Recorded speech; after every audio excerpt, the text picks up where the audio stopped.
Okay, today's video we're going to go through 3 commonly incorrectly used bodyweight exercises, things that we see during the gym, obviously movements you do at home, whatever training you may be doing, making sure that we try and help you adjust that, look at the key focus points that are wrong, and try and give you alternatives if you're struggling with a full movement. So, first movement being the press up, okay, something that's used very commonly. Something we see done on the knees quite regularly for those who can't do the full press up, but still managing to get the hands in line with the head.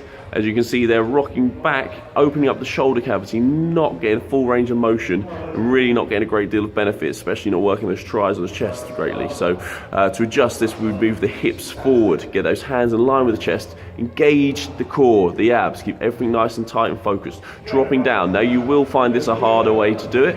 Obviously you're going to get a lot more through the body, a lot more benefits through the movement if you can do it. Keep it nice and strong, focusing and keeping the head down, not just pecking at the ground, okay? So that's the press up. Obviously if you can do a full press up, making sure that you do keep the hands in line with the chest and keeping the core tight, and obviously then coming up onto your toes and keeping nice alignment all the way through the body, so nice and focused there.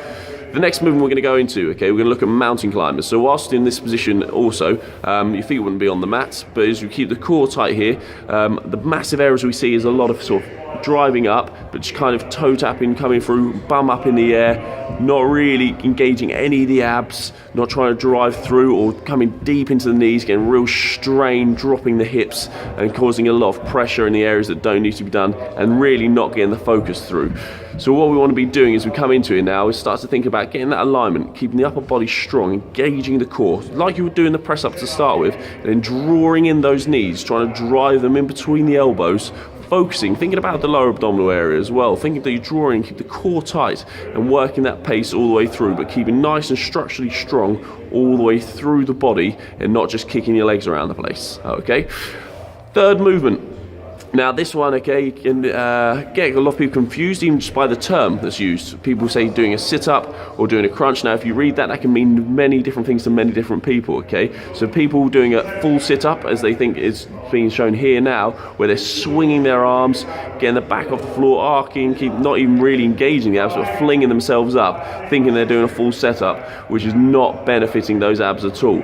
So what I want us to do is focus on that crunch to start with, okay? It's very hard to get a full range of motion on a sit-up, but it's just focusing, driving up, squeezing the abs. As you can see there, rolling up through the vertebrae, engaging the abs. It's a nice controlled movement. It doesn't matter that it's not going all the way up, but you're going to get a lot more from this movement if you engage, squeeze, keep everything nice and tight and focused, keeping those hands at the temples to keep it really controlled and focused.